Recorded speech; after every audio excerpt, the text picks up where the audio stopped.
Hi, this is Erica from Beats That Set My Pulse here in Beta Wave Studios, and I'm with the talented and gorgeous Carli Storms.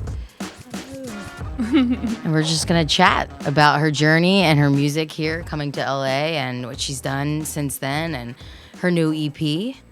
So, yeah. I think it's been about maybe about 2 years that we've known each other now. I know we've spent your last 2 birthdays together. We have. Yeah. I know. The first at your place with Catalina of Holy Wars. And then more recently it was... we went on the trip to Kings Canyon. That's right. Labor Day weekend. Oh, yeah, that's right. It was crazy. Yeah, that was eventful for many ways, but beautiful. It was so beautiful. And yeah. And is that the first time you met Taylor Hungerford of Tar and Flowers? On that trip? Yeah. No. Okay. I met him out and about at shows, and I think I met him through Jess Jones. Got it. Yeah. But playing, isn't his guitar magical when he was playing at the campfire? So. Yes. Yeah. He plays like the perfect campfire tunes. I know. It's so nice. Yeah. It's so nice. But yeah, that was a nice little connection. And I know we've done some other hikes and stuff together. We've done Ojai, which we should get back to. I know we should. That was really nice. And that was nice because that was sort of in the beginning of the pandemic when everybody was isolating. And you're like, no, I'm down to go out. I'm like, yes, please. I need some human connection. And it was springtime. So it was like when it rains and it gets all green and beautiful and all of that. I know. We're both like avid hikers, you know, so. I know. And speaking of that, I know us recently being in Catalina, we thought that was way too short of a trip. And we're like, we have to get back and see every nook and cranny of this damn island because it's gorgeous. And go into the interior and see some bison. I want to see the bison. And for sure. Yeah, and now that we have Kat's friend Mary, who was amazing, showing us around, we're going to go back. She was the hostess with the mostest. Exactly. Yeah. And we're going to glow with the flow. We'll connect with Jason again. We'll have Sarah connect with him and do her art. And maybe we can get some music going there. We should. Yeah. I don't see why not. Yeah. Have a little scene on Catalina. I know. It would be really nice. Yeah. So, I think it'd be nice, though, to just kind of hear. In Catalina, you've been here 5 years in Los Angeles? Yep. And that was your first time there? Yeah. I moved out here June 20th, 2015. Wow. Yeah. Very nice. Yeah. When did you move out here? June 12th. Of 2015? No, of like, oh my 2018. Okay, word. And what was really cool about that is it was the following weekend was Moonrise, which is a really cool festival that Matt of Beta Wave put on for I guess it was the first three years, and now this third year. Fifth year. I should just see myself out. It has been virtual, but I know he brought on Matt Shores, who does excellent lighting and sound as well. And I know last year when it was not virtual but live, there were really cool sort of colorful projections that were rotating on the rocks, and it was really trippy and amazing and very visually stimulating and pleasing. And I just think it's so awesome that they persevered this year, still going out to a similar spot in the desert and just doing, virtual capture and then just showing it as a live stream. But that was my gateway, essentially, into the Los Angeles music scene, because I'd probably say it was maybe 100 people that year that I went, and it was really intimate, and it was pretty much a lot of this sort of Echo Park, Silver Lake music scene musicians, and some of the friends that I'm still close with today were friends that I met that first year. So I guess I was lucky. I know, like Ruben. I love Ruben. I know, and and then Jason, who's not a musician, but he's Gudnaz, but he's a awesome screenwriter, and then Slugs, and then Vanessa of Ava, who I want to have here on my podcast soon. But yeah, I guess I lucked out in having that sort of initial gateway to meet all these people and know of all the places to check out, and so very grateful. But big shout out. Yeah, I feel like that accelerated my sort of integration into the scene, and who knew that my first ever house party, I think, which I don't know if I did it as my birthday party, but not even living here 5 months, 6 months. And I had like something like 40, 50 people. Oh, shit. And I tried to do something like that in San Francisco, and it was like, womp, womp. You couldn't even get 10 people to show up. So there's something special about this community, and it just like blows my mind, the talent of everybody here. So I was a little bit delayed, I guess, in meeting you, but you did come to one of my house parties. I did. That's how we met. Yeah, so was it Lauren that brought you? Lauren did bring me, yeah. Okay. Yeah. And then some people that you met that night, I know you're still now friends with Ross and was it Sarah? Was Ross there? Ross was there. I think Ross was there. There was quite a few people there, so I don't like totally remember everybody that was there. But is that where you met Amy of Softer Sex Productions? No, actually, Amy and I have a mutual friend, Jules, who I worked with at Paramount. Okay. Who connected us when I was trying to like get started booking shows, and she was like, Amy's awesome. She does Softer Sex Productions, and she books like female led acts, and I was like, sign me up. Nice. You know? So was she sort of pivotal in some of your first live performances here? She was, because she booked me when they were doing some shows at Harvard and Stone. Okay. So that was super dope. Nice. Awesome venue. Awesome venue. Yeah. I mean, I saw you at Adult Bodies, which was great. It's not a venue I frequent often, but that's like Central Hollywood, so it's kind of hectic. But I know you were starting to get sort of the wind underneath your wings. And then I was just soaring. I was just getting ready to soar, and then COVID. The storm was coming. But it's still happening. It's still happening. I know, and I love that you persevered with your EP. But I guess to sort of rewind it back, so 5 years being in Los Angeles. So what did those first few years look like? You know, when I first moved out here, so I went to school for audio engineering in Arizona. Okay, which is where I'm from. Okay. Yep. I was going to ASU for a year, Arizona State, for business, and I was like, I'm not feeling this. Yeah. I was like, I don't see you as like a suit and tie person, no offense, but you know. No, not really, you know. So I ended up going to this school called Crass, which was like a 9-month program for audio engineering. Okay. And then like 2 days after I graduated, I moved out here. Nice. I always wanted to live in LA, and it was kind of like, how can I like make a plan to get out here? Yeah. And, you know. So what enticed you about Los Angeles? Has there been like previous musicians that sort of had a presence here? And I mean, it's just like the place of dreams. I feel like it's where you come to make it.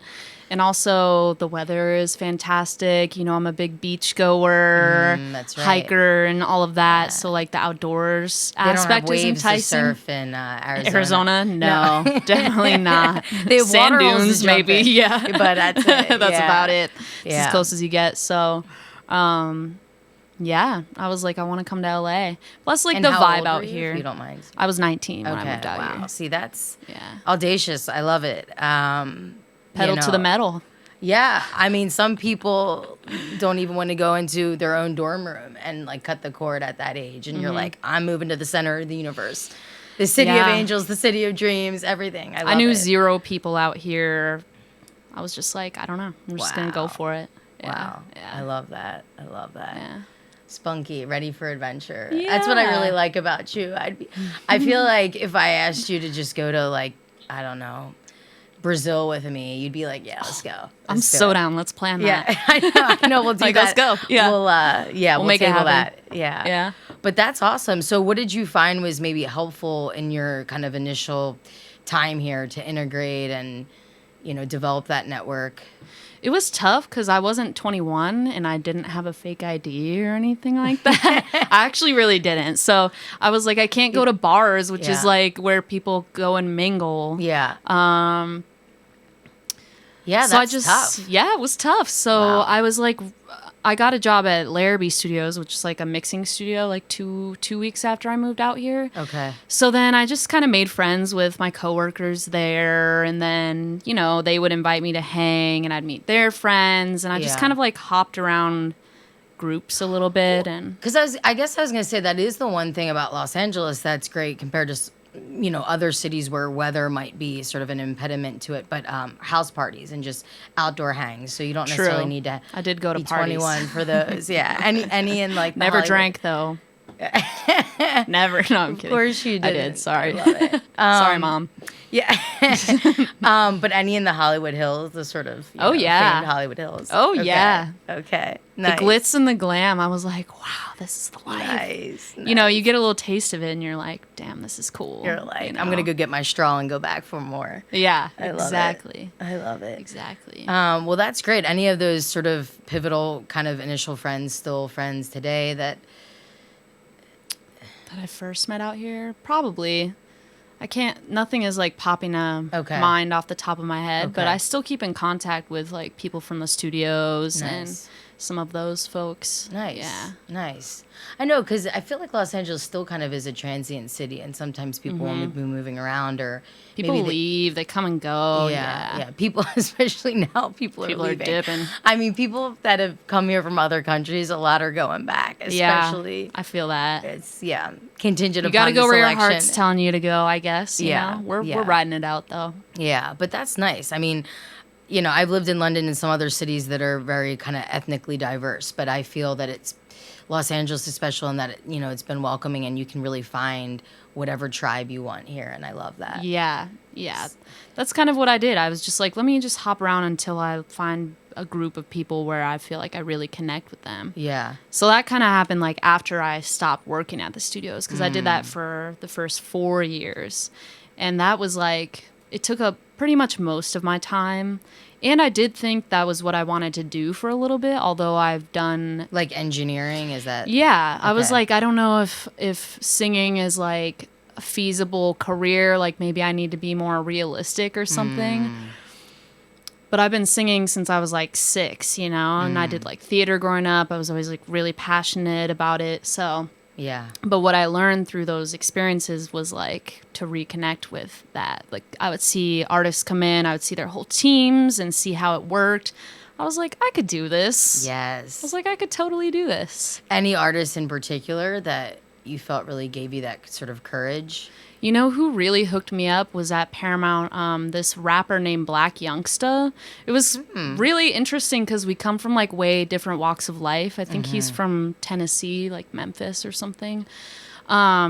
This is a crazy story. So yes. Yes, here we go. Get the tea. Stories. So I was just working at the studio one day and he was out back and we just started chatting it up.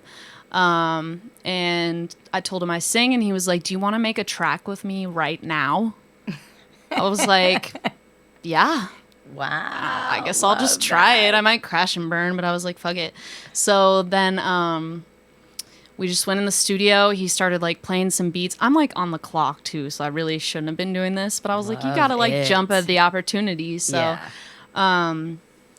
we found a beat and then I had to like go do work stuff. So I come back, he had laid down a verse already and then I just like wrote a hook on the spot and went and cut it. And then he didn't end up dropping it or anything, but we like developed a friendship through that. Nice. And then and that just like really gave me the courage. I was like, I went on the spot and I did that and it was good. Yeah. So I was like, I like those moments where you got to like put it on the line and because what is the fear? I mean, it's like if anything you learn failure, that you can do something spontaneous, right? But you still had the victory of the connection with the guy, and then knowing you can. Yeah, we keep up to this day. Yeah, that's awesome. Which is so cool. That's awesome. Yeah. Is that how is your process? Is it normally like somebody gives you a beat and you sort of write over it, or is it really mostly your lyrics almost as poetry and then you put the instruments to it? I usually write. I just kind of like write the poetry or like random one-liners in my phone if I'm like on the go and I don't have my songbook with me. But I produce too. So the first EP that I did, I produced the whole thing. And then I was still working at Paramount at the time. So I just had my homies like mix and master it, which was cool. Nice. Yeah. But this time around, I wrote it and then did the demos at my place, like produced it, all of that. And then I ended up taking it to somebody else we like co-produced it because I wanted a lot of live instrumentation, but I don't play all the instruments. Yeah. So this guy, Mario DeLeva, he reached out to me on Instagram and was like, hey, I really like your music, blah, blah, blah. Like, let's meet up and just like have a chat about it. And yeah, so then it was a good fit. And awesome. I was going to say, is he the one that decided to put the violins in Magic, or did you say you want violins? And because I wanted spot. the violins because I was thinking of ABBA, actually. Nice. The song "Gimme, Gimme, Gimme," where it's like doodle doodle. Yeah. You're just like, oh yes. Whenever you hear it, you just can't help but dance. Yes. So I wanted that like disco vibe, but with like a modern twist. Nice. Yeah. Nice. That was just so sort of, I don't know. I loved it. Like a surprise treat, I guess. Yeah. And the guitar in that song was amazing. Everything is amazing in that song. Thanks. I think it was really, I thought it was a perfect choice for the kind of first single to represent your EP. And then I think, some more kind of personal songs, deep we're kind of so it's like more on the surface and then sort of deeper. Yeah, that song's just like a really fun vibe, so I figured it was like summertime when I was gonna drop it and everything, so I was like give the people what they want. And it was your first music video as well. It was nice. Yeah. So how did you choose your team for the video?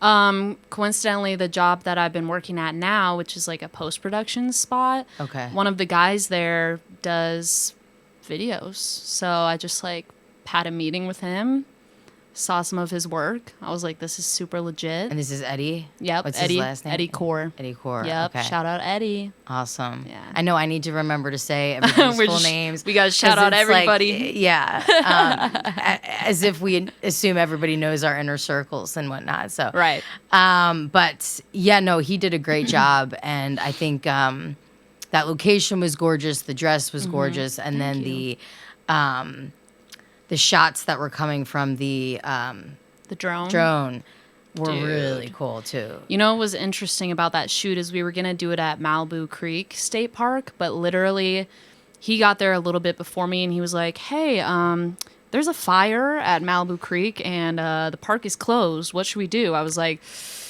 let me call you back in 5 minutes. I was like brainstorming. And I was like, let's do El Matador. He was like, yeah, let's do it. Nice. He actually lost a drone that day too. He went in the canyon. It was crazy. Wow. Yeah. Wow. Yeah. But it all worked out. I was going to say, I don't want to say the joys, but the sort of, I don't know, the commonalities or the realities of California is that usually there's either going to be an earthquake, a fire, something going on. Something's always popping. But anyway, it was executed really well. Thank you.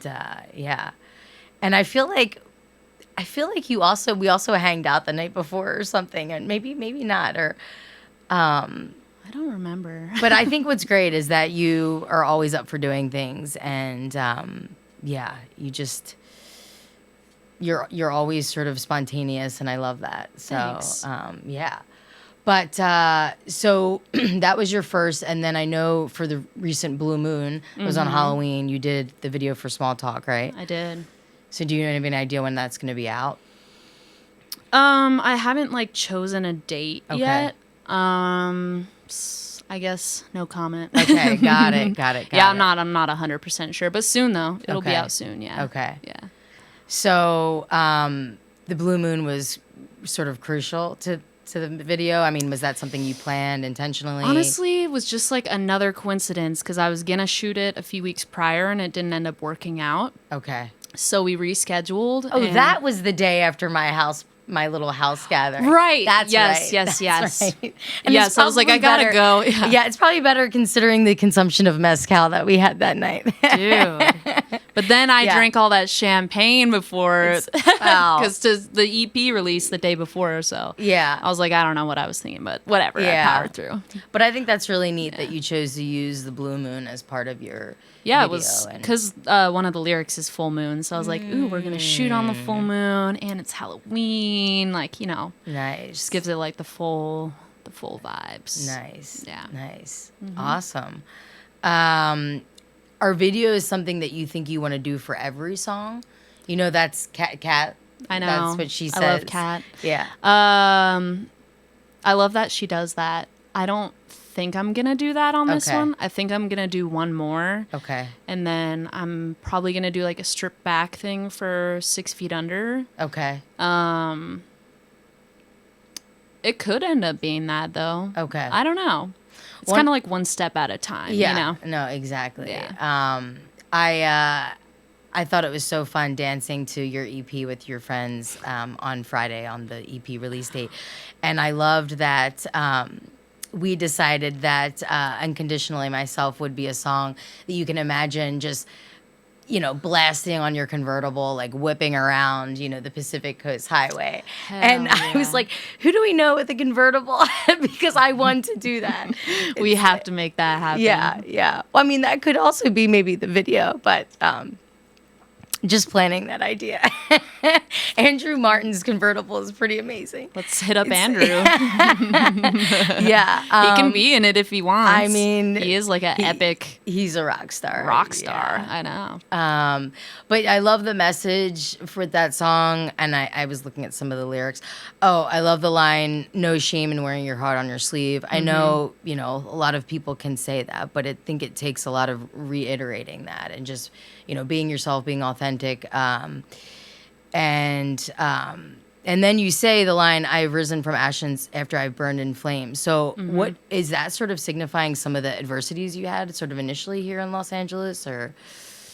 Not initially. It was more like later on stuff. I also, you can't see it right now, but I have a Phoenix tattoo, and I'm from Phoenix, Arizona, and I love like the symbolism behind the Phoenix of like they would explode into flames and then they would be reborn in the ashes. Yeah.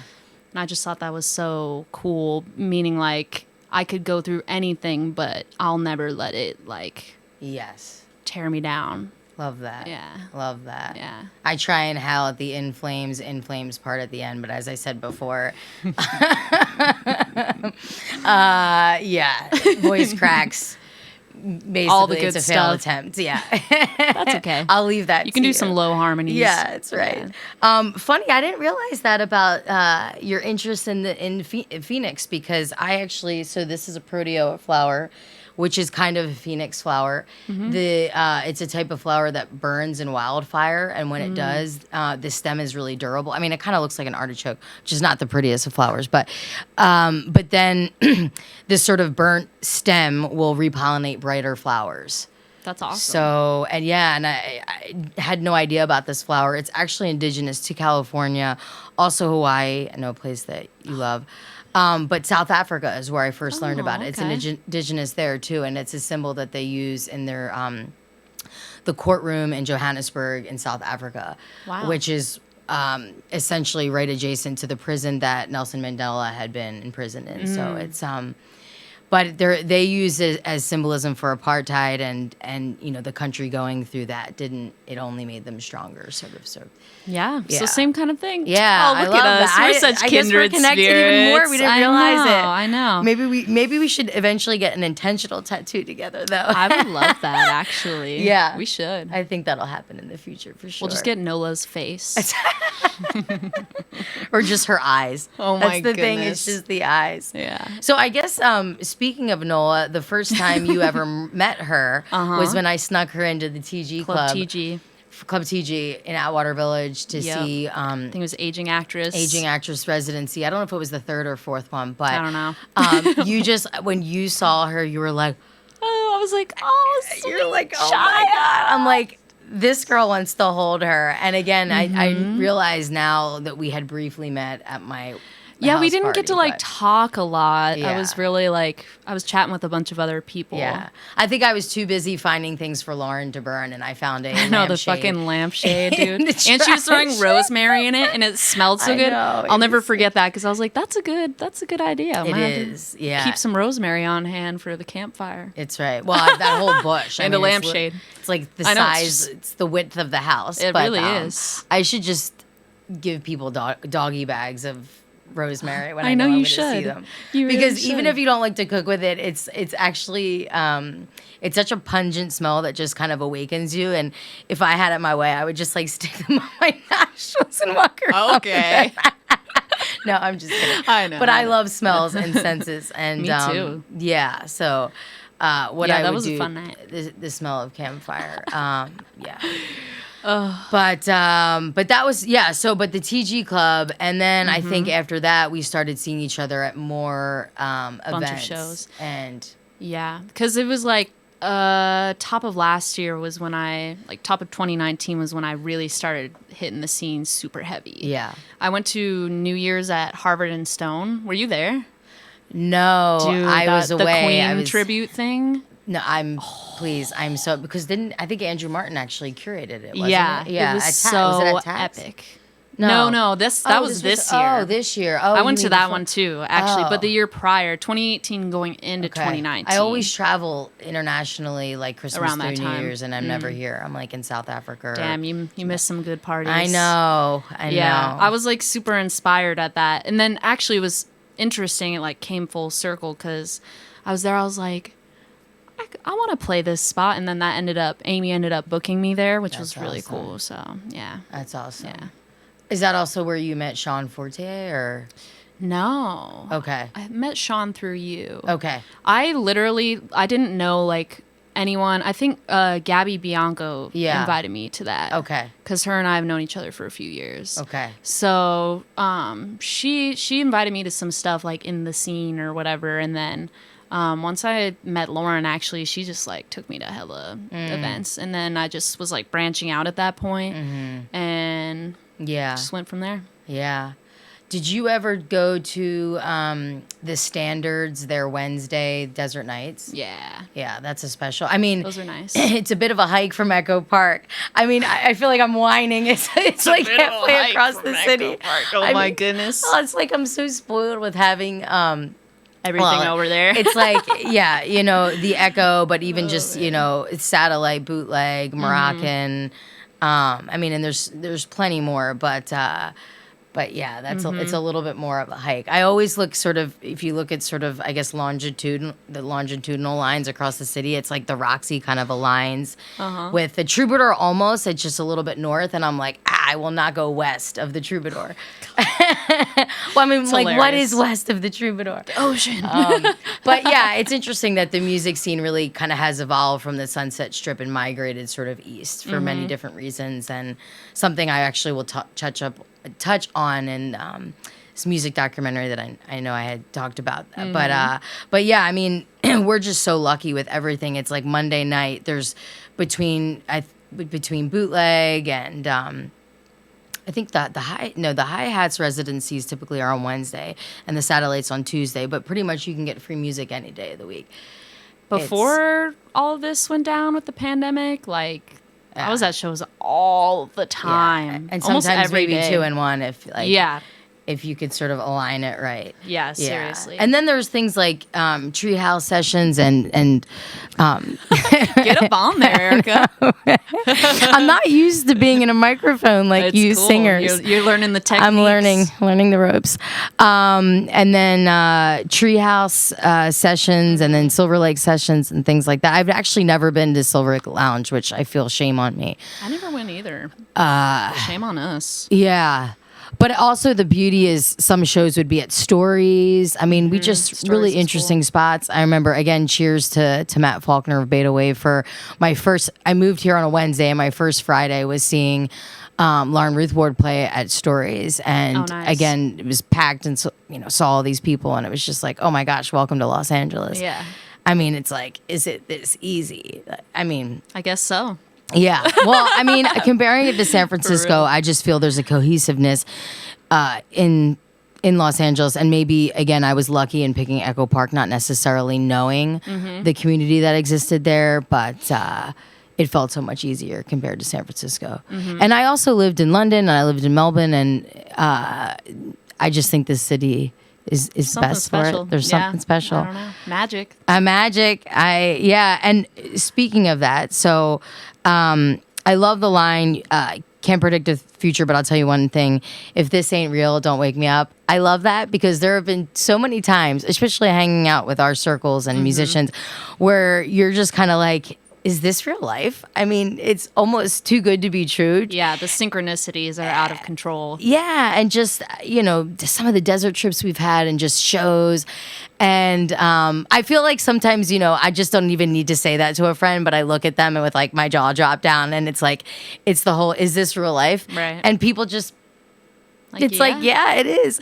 And one of those nights I'd have to say was when we saw Kat play is a Holy War show and her birthday show last year at the Echo. Oh, and that was awesome. Yeah, and that's actually where I first ran into Sean Forte. He was like, hey, I follow your music stuff. And I'm like, what? This is amazing. Because sometimes you never know if people aren't liking your posts on Facebook. But and he's like, oh, I'm a musician. And little did I know how talented of a musician he is. It's like, oh my gosh. So shout out to his band, The Natural Supernatural, which is amazing. And they just started playing a few live shows before the pandemic. Haven't released anything yet, but they are fire and they are improving like astronomically. So I have high hopes for them when venues start to open back up. Totally. But I remember that's where I first met him. And as I'm talking to him, I look behind. I was like, is that Kamasi Washington? I mean, you can't miss him. Oh, I miss Kamasi. I was just like, that's the am homie. I seeing things?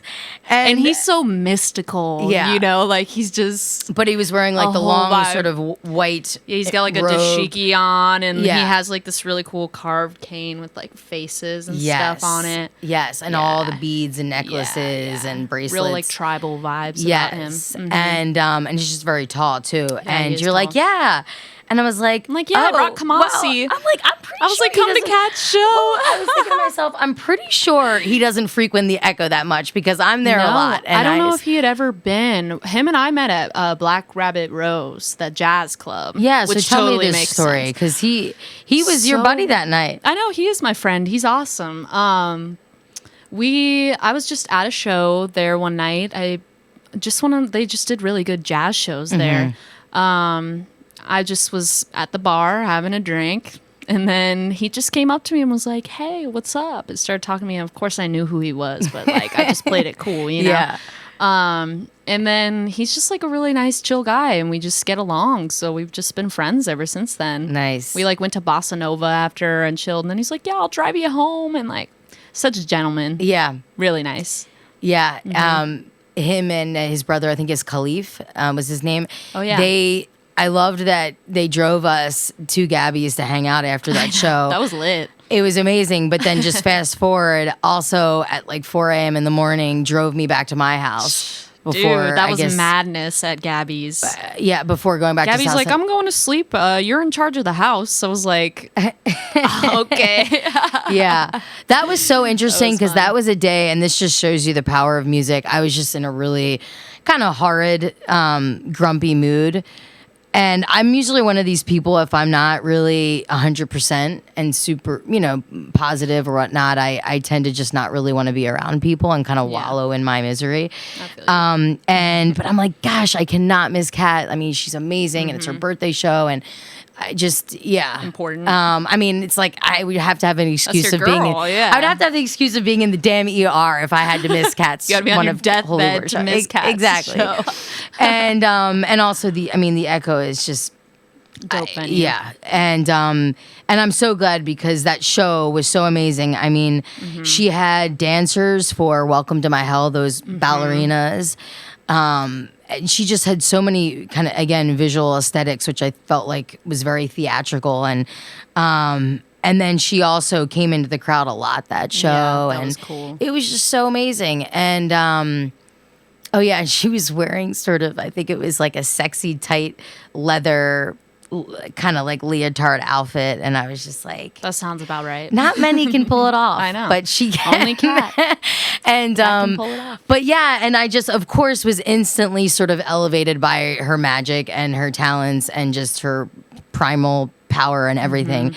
And but then to see, I mean, I knew people would show up. I mean, she attracts a lot of the regulars, regular musicians and friends, but I didn't necessarily know that I was going to see you there and Marley. And I know Marley came too. Yeah, Marley of the Color Coast. And then, when you had invited me to come back to Gabby's and Kumasi was coming, in my mind, I was just like, wasn't even in the mood to come out, and then look at the night. Boom. Look how it has evolved and sort of unraveled. And then it's just like, again, fast forward, and I'm being driven home by Kamasi Washington and his brother at like 4 a.m. in the morning to my place, telling them like, oh, I'll send you my playlist if you want to learn about Icelandic music, because I had just gotten back from Iceland Airwaves, and so I was all jazzed on Icelandic music and just, new kind of bands that I learned from, or, I discovered from that festival. And I'm sure they're like, yeah, okay, send it to us.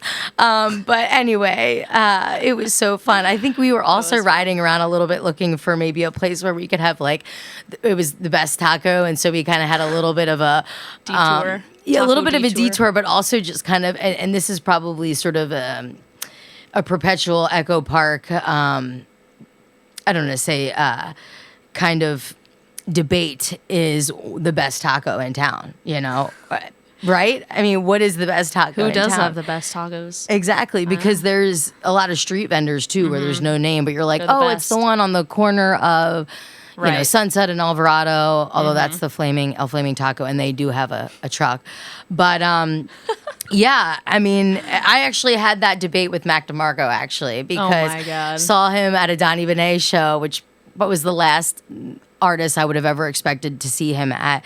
I was with Jess Jones, and we went into the back of the Echo, and I'm like, that's Mac DeMarco. It's like, well, I did just say hi to him at Iceland Airways. Maybe he'll remember me. And then he just talked about having moved from, I think it's been a few years, though, that he's moved from New York, and we had the taco debate. And he didn't agree with me. I do remember that. So anyway, yeah. But the Echo is super special. I mean, getting back to the point of the power of music and just kind of it flipping your whole night and your mood. And I love that, it's like I always joke, I could have basically I could have like a fuck you written on my forehead going into a venue and then come out with like, life's rad, Life's rad. I just, it's just, that's how things can sort of, turn tides for you, with music. And so very grateful. But I don't know how we got on the topic. It was, is this real life? Is this real life? Oh, yeah. Yeah. The lyrics from Magic. Yes, the lyrics from Magic. And how you're like, well, yeah, don't wake me up because don't wake me up. I'm living my dreams here.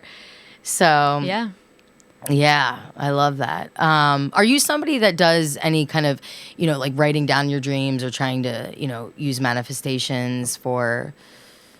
I don't typically write down my dreams because once I like get up, I'm just like going usually. Yeah. But I do have really vivid dreams a lot of the time. Okay. And sometimes they're really symbolic and interesting. And sometimes like people I know in real life will like come and chat with me in dreams and stuff like that. Yeah. I always find that funny, side note, because then you feel like you know that person even better. And then you go to talk to them and you're like, yeah, remember that time we were... I know, it starts to like blur together. And then you're just bit. like, oh shit, that might have been in my dream. Like, shit. Wait, never mind. Never mind. Scratch that. Yeah, but I love that. But no, I love this because I do think there's a lot of hidden messages because it's basically your subconscious. Yeah. Totally. Feeding you, kind of clues. And it's kind of like mysterious too. Like we don't know that much about dreams. Yeah. So, yeah, I definitely I remember some of them for a long time, and I think it's like your subconscious sending you messages at times. Absolutely. But yeah. Yeah, I wish I just remembered them more, but yeah. Going back to... Yeah, so I guess, and also just going back to your EP. So you mentioned having an EP that you produced, your first one that you produced yourself. How would you say the two differ in terms of, I don't know, styles or even just reflecting you as a person and artist and your growth? So the first one, it's called Soul Searching. Yeah. When I listen to that and then I listen to Unconditionally Myself, I hear the growth vocally a lot. And I also hear it in the lyrics too. I think it's still meaningful in Soul Searching, but I can hear how I was a little bit younger, and I remember the experiences I was writing about with that compared to this one. And I guess it's just like a maturity process with the music and in life. It kind of goes hand in hand. Production wise, I felt like I really leveled up on this one I really wanted to work with somebody else. Yeah. But I didn't necessarily like have the contacts when I was doing soul searching. So I just was like, I'm going to take it in my own hands kind of thing. It's a little more synth poppy than this one, although I still think that there are like synth pop elements to Unconditionally Myself. But you have a lot of great guitar riffs in this one. Like the guitar rip in Small Talk, it builds, and then it's like, it's got like the Spanish it's purring, guitar. and I'm like, really revs your engine. Yeah, well, I told you that is making my sexy time playlist. Yes. I already added it on Friday. It should be on night. everyone's sexy time playlist, man. It is really nice. Yeah, definitely a little more guitar leaning on this one. I wanted the more live instrumentation. And I just think it sounds a little more polished. Yeah. You know? Yeah. Going back to what you said though about what were you saying? I was going to say something about. Oh, it'll probably come back to me. But are there any favorites on this one, or is it hard? I know it's like, all songs are your babies. Yeah, but. Of course I love them all. My personal favorite is Start Over. Okay. Yeah. I remember you telling me that on Friday night. Yeah. That was the last song that I did on this. I actually had a different song called Running Through Lovers that I was gonna put on it. I might just do it as like a single later on or something. Yeah. But in the context of the songs, it just wasn't fitting. Yeah. And I was like, I don't know. But then I kept hearing, can we start over? Over and over in my head. Like, I just kept thinking about that. And so then I was like, let me sit down and, like, write this song. That beginning to the song is awesome. And then it sort of changes. It's like a really cool intro. It gives me, like, big, like, stadium vibes. Like, with the reverb and stuff. Yeah. Yeah, I just like that one. It's really, really hard. And is that one, I remember what I was going to ask now. Is that one the hardest vocally for you? Because I think I remember saying that on Friday night. I hit like a high belting note there. Yeah. It's like right on the edge of my belting. I have to be like really warmed up. Yeah. So that one is obviously one I could never join in on, but then the In Flames part at the end of Unconditionally Myself is also kind of high. Yeah, that part is. But what I was going to ask you was, you mentioned the sort of maturity of your voice or the development of your voice. So what kind of tactics or strategies or exercises have you done to build that up? Well, I was working with a manager for a little bit after I dropped Soul Searching, and he also was like doing vocal coaching with me. Okay. Something that I've struggled with was I can just get really in my mind. I'm such a thinker, so he really helped me like move from my mind into my heart when I'm singing, which just helps me relax and release more. And I just want people to really feel what I'm saying, not be so, like, I was just very technically trained my whole life. Yes. And then it was like, let me just move away from that and just feel the music. Yeah. And like let others into that world with me, like bring them in on that. Yeah. So that I would say is like really what has helped me. So it's so interesting you mentioned this, because on my podcast, first podcast of my series, you are my second, which I feel so lucky. I'm so honored. I love it. But Kat, she said this same point and said, you can often tell when people are singing from the head versus the heart. And she mentioned, I think it was Dolly Parton, one song that I think Celine Dion had also sang. And she said that even though Celine would probably be kind of revered as singing it more technically, she said that she prefers the Dolly Parton because she just feels the heart more. Yeah. And she says herself that she doesn't think she's necessarily the best singer technically, but that, I know. Roll my eyes at that, roll my eyes. She's actually a really dope singer. I know. and she belts a lot too, which takes a lot of power. Yeah. But I think she prides herself off of capturing more of a raw element versus a technical element. And I like that, because at the end of the day, we're all primal beings. Yeah, and it's like, if you fuck up a note, like, who cares?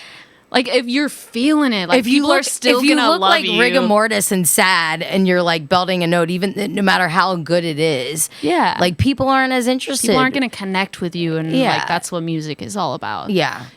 So she touched on that, and I think where you can really sort of exercise that more is when you're live, because studio, you don't have the audience to look at, that there's not that sort of exchange. And so I feel when the audience is in front of you, you're gonna kind of move a little bit, and what should I kind of sort of tailor, maybe even if you're going to go a little bit of astray with like the beats or the kind of the melody, you're doing it because you're feeding off the audience and their reaction. So that's true. So I feel, what's really exciting is that when venues open up, you're going to be able to sort of test that out. I know, I'm so excited for when that day happens. Yeah. You had heard me do Magic and Small Talk because I was kind of testing it out, but I actually hadn't like recorded it yet. So now the arrangement is kind of different. So I'm excited to like play it with a full band when things are back. But I do want to say with the studio recording, I feel like it's like a different way where you get really emotional because it's like no one's really there, or I don't like having people there except for like me and the engineer and like maybe Jenna. And so you can just like get really deep into it and just like close your eyes and like go in the zone, tune everything else out. Yeah. Yeah. I see that. It's like two sides of the same coin, just a little different. So I guess, and you alluded to this before, having done plays and singing since you were 6. Yeah. And also, weren't you like a child model as well? Or I did do some modeling. So my mom worked for a photographer when I was like in the womb and when I was a baby. And then she ended up being a stay-at-home mom after that. But we like stayed connected with this guy, Paul Marco, in Arizona. And I was just like a ham as a kid. I guess I'm still pretty goofy, So I would just here's a funny story. So there was like this really hot model doing this like risque shoot. I don't know why I was there. I was like 4, but anyways. And then she left and I like wanted to shoot, so I go and I have this little dress on and I like flash my little Pooh Bear undies. They have photos of that in the studio. It's hilarious. I feel like you have not changed a bit. I know. It's amazing. Yeah. So I did that and I was at like an American Idol concert when I was 6 because I loved Kelly Clarkson.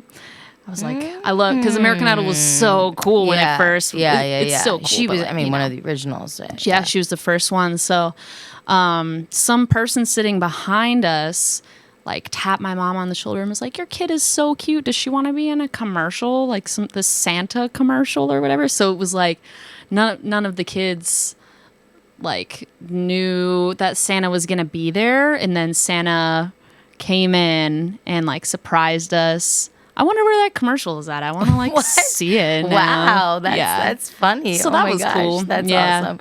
Yeah, I guess to your point, I was gonna say that you seem to be very comfortable in front of the camera, but then wondering whether or not that comfort also sort of persists when you're on stage. Sometimes I get nervous before going on stage because like people just stare at you, you know? And sometimes people aren't like grooving and then I'm like, are they feeling this? Yeah. Like when it's a more low key show and it's not like people would be up and like grooving and stuff. Yeah. Everyone's just like, so I'm like, whatever, I'm just gonna ignore and just like do my thing, Yeah. You have to like tune it out a little bit. Well, that's for me. It's another thing I keep going back to Kat, but she was alluding to is and she said, one of the hardest things is when you're opening and it's not your crowd, it's not your fans, and they might be standing there all stolid and just not showing emotion. And she says they can't take away the fact that this is my stage, my time, And she made a comment about how she loved like singing in this guy's face because it's like he wasn't even blinking. And, it's just nobody's going to bring the energy down, for her. And I love that. But it probably took her a while to sort of have that kind of Kat has some more years under her belt and defiant. That's one of the things I told her, and I said, I don't mean this sort of negative, but she can be defiant, and I love that. Yeah, that's like part of her whole thing. Her whole like image and character. Yeah, she's a rebel. Yeah, but she's not just like that on stage. I mean, we know she's in like real life. In real life, yeah. Kat is a rebel. Yeah, but I think I think the whole stage comfort just comes in time, and and I think what'll be nice is that I at least will try and show up at all shows that I can, and I know you have a lot of friends that will, and I think when you at least see some of those regulars, even if they're strangers like sprinkled throughout. Hopefully that should be some familiar consoling faces. and you'll always know that I will be bopping my head. I know. And showing when you threw that Stevie pillowcase, yes, I couldn't see because the lights were like blinding me at that show. But that was awesome. Well, you know who told me to do it? So I was with Gabby. We were watching you, and I was like, I really want to give this to her. She goes, throw it up the stage, and I was like, really? I was Gabby. Like, I want to draw attention. She goes, no, throw it, and it throw it. So that was a good really idea. Cool. Yeah. So I guess speaking of Stevie, I know she's one of your biggest idols. The queen. And show them the way. Oh my gosh. I actually wrote the lyric. I'm nerdy, but I wrote the lyrics down on my notes because so I listened to it on the way here too. It's 6 minutes of pure masterpiece. It's like the most amazing story. Yeah. She's talking about a dream. Well, I was going to say, talking about dreams, and maybe she dreamed some of that when she was actually awake. But, the dress came across the room, Persian carpet, and I was ready for the Kennedys. I was just going to say, I was waiting for that line. I'm like... Dude. It was just, and the whole Martin Luther King symbolism and everything. It gave me full body chills. When I get that from a song, that's how you know. Yeah. I love that we blasted that at your place, by the way, also on Friday. I know. We had to. That's another one that, I may not have a convertible, but in my car, windows down, we will One day we'll have convertibles. It's true. That's true. It's true. Yeah, baby. Maybe we can even blast it from a boat. You know how great yacht. You know how great my stomach is on the water. We can get to that story, but another line I love from that one is I was 35 or maybe I was just 15 and just talking, this idea that also age can be somewhat fluid. It's something I'm struggling with as I'm going to be turning another year older in a week or so, but I love that. And this idea that, there's common threads of ideas and perspectives you have that when you're 35 and when you're 15 and I just think I love that she sort of kind of insinuated that with that line. And then and this is when she said it was another night in the presence of Martin Luther King. I was just a dreamer waiting for the Kennedys. Oh my gosh. I just can't with her. I know. I just can't with her. I know. Just when you think it couldn't get any better, it does. She's just a legend, something about her is just timeless, and that's why I look up to her so much. And I feel like we kind of have similar vibes. Like I feel like we would get along if we met. Like Stevie Nicks should mentor me. That would be an honor and like a lifelong dream if I could like collab on a song with Stevie Nicks. Oh my God. So I would cry. It's interesting because she was supposed to do Bottle Rock Napa this year, which was canceled. And then back in March, she was a headliner of Jazz Fest in New Orleans, but had to cancel because she was in the hospital.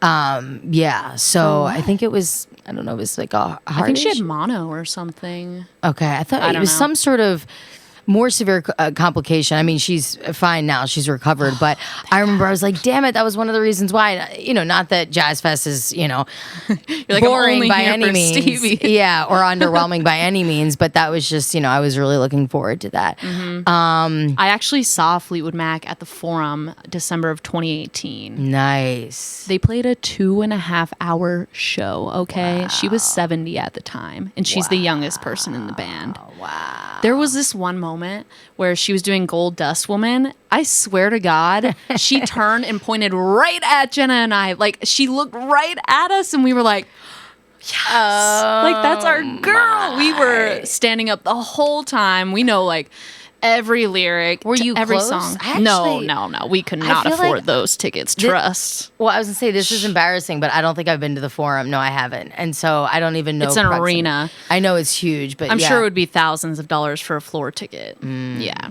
can't drop that. But when Stevie hooks me up with the VIP, then that's right. Or better yet, when you're just happen to be on stage singing with her. Just when she calls you up. Oh, has the storm arrived? Oh my gosh! You hear like sound effects. Oh my gosh! Oh my gosh! How cool! I love it. Right? It's gonna happen. Funny enough, so one of my friends from Northern California, because I think I told you, but I lived in San Francisco for 2.5 years before coming to Los Angeles. Yep. She said that she ran into her wheeling through the Whole Foods in Mill Valley. Did she say hi? Which is, or was she like trying to just like? I think she was trying to give her space. I don't know if I could give her space. I think I would have to like. You'd pop up behind the apples and be like, "Hey, in the apples, in the apples go flying everywhere." I'd go with a Lady Crisp, or I know. Yeah, it's like, would you like a Granny Smith? Pick this out just for you. Oh my gosh, man! But so cool. I mean, who knows? Again. Anything can happen. Anything can we were happen. just talking earlier about like the law of attraction and like manifesting and all of that. So yeah, I just think if you like believe and you're working towards it, then you can really like bring anything to yourself. Yeah. Magic. I know. It really happens, though. That's right. Well, maybe in order to manifest, I saw the pillow at your place. Yeah. You'll just, I don't know, tell her every night on the pillowcase, Stevie, we're going to meet one day. Yeah. I know. We're going to meet one day. We are. Oh, I know man. Yeah. She's so cool. That's awesome. Well, and I love that, you've sort of defined that hero of yours. And would you ever do one of her covers or? Yeah. For sure. Yeah. You've heard me cover Dreams. But I mean, as a release, like do that as a release, well, or maybe do it as a song. When you do that with, like, I would have to get permission from her, or else I could get sued. Got it. Okay. Yes. Fun fact. Here I am being a novice. Music business. No, it's all good. Yeah. Not everybody would know that, but yeah. If she gave me permission, then I would surely do it. Got it. Well, maybe that's a reason to reach out to her. No, I'm just kidding. I know. But DM her. But yeah, I mean, it'd be something nice if you just covered, one of the songs during your set. So it's again kind of paying tribute to your hero. Yeah, so for sure. Yeah, very nice. And we talked about your vocals. Are there any other singers other than Stevie that you draw a lot of inspiration from? Or I love Marvin Gaye a lot. Okay. I went through like a big Janis Joplin phase. I love Led Zeppelin. I love like just the classics. Yeah. I love a lot of like modern artists too. Yeah. Who's your? Is it Sabrina? Oh, Sabrina Claudio. Yeah. Love her. I like Lana Del Rey a lot. Yeah. Whenever I like try and think about it, I can never think of them. You know what I mean? Yeah. But I like there's tons of people I draw inspiration from, but definitely she is like my soul sister. Nice. Yeah. Nice. Yeah. Just about the EP. So, how about is there anybody that maybe you would want to collaborate with? And maybe somebody that's not necessarily as far-reaching as Stevie, but maybe just more kind of even in kind of the Echo Park, Silver Lake music scene community. Yeah, you know that artist Kid Bloom that I like? Yeah. He's cool. I want to collab with him. I feel like I met him through Kat, I thought maybe. I don't know. Possibly. Okay. I don't know him like personally, but I've gone to a few of his shows, and he's really dope. Okay. And I feel like we run in the same vein. Nice.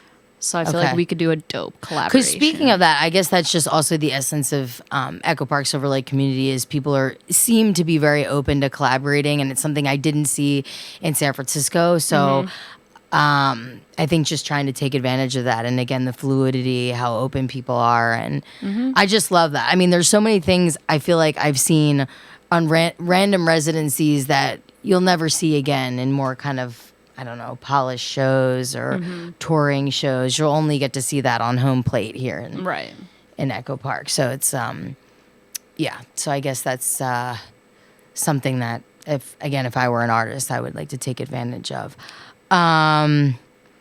we talked about the aging actress. I think I hit on most every. Oh, ha! Okay, and I think we might wrap up in about 5 minutes. Okay, cool. So another telltale sign for me that you were my tribe and my people is when Echo Park Rising last year. Oh man! I ran into you in the earlier part of the day. I don't know if we were seeing like Broken Baby together at at the American Barber Shop. It was somewhere we ran into each other, but then. Yeah, and then I was gonna go to the Echo because I love Swim, and I think Lauren was gonna be doing a duet with Swim, but I had seen Swim and Soft White 60s are just a band that don't tour as often, and I hadn't seen them in LA yet. And they used to be sort of Northern California, San Francisco natives, and I've seen them play in San Francisco when I lived there, but I've never seen them in LA, now that they are local to LA. And I was just like, and I love the Moroccan Lounge. So although that show was not an Echo Park Rising show, I was just like, I can't miss it. So I remember you texting me what I was doing, and I was telling you that I was going there, but mind you, I also had gorged some mushies, so I started to be not great with getting back to people. But I think I texted you just in time, and it was like, that's right where I'm going to be. And so I just remember the tail end of the Soft White 60s set, which that show was unbelievable because the Moroccan Lounge, as you know, their light fixture setup is just unbelievable. The 2 disco balls in the corner, and then they have not just a light rack on over the stage, over the artist, but they have lights over the floor where the fans it's really nice. dance. So it's almost like you're dancing on lights, and it's just ridiculous. But I look back, my head was spinning. I feel like I was going through exorcism as I'm just shouting to Miss Beverly, which is one of their most iconic and most famous songs. And I look back and I see you coming through the crowd, making it up to the front to enjoy that song with me. And I was like, motherfucking Carli Storms, trailblazing her way to the front of the show to just catch the last set of the Soft White 60s with me. And I was just like, all right, this girl's good. I was like, she's my homie. That really did solidify our friendship, I feel like. Yeah. And I feel like you saw me in probably my maybe most ever natural, being vulnerable, emotions on our sleeves, not caring what the fuck anybody thinks about me. But this is how I react to music. You were jamming. It was awesome. I mean, that music it was so cool. Yeah, that music just takes me to another galaxy. But that weekend was crazy. Yeah, and then I loved that you were down to meet Octavio Gennaro, who's the lead singer of that band. I know, we took a photo with him. He was a sweetheart. Unreal. He's just such an amazing person, in so many ways. And then how Alex, who we didn't know at the time, a stranger, but then now friend, we just decided to get into his car, which, mind you, when we opened this stranger's car door, there was plastic and fucking cardboard in the back, and we're like, this is kind of an odd sign. Maybe this is a little bit of an ominous premonition, we maybe should not get in. But no, we get into his car and drive back to my house after having told Harry Katz, sound the alarms. I want to have a house party at my place. An Echo Park Rising after party. Little did we know that just on that sort of 10-minute drive back to my place, I would show up to my place with already 40 people there down to party. Dude, I know. It was late too. I stayed till I don't even know what time. Yeah. And then the karaoke after party the next night. Yeah. But ridiculous. It was just such a cool kind of this idea of riding the wave, you joining, which was amazing. Because to be honest, it's, sometimes when people are like, maybe I'll show up, I didn't expect it. Right. And then, car was stranger.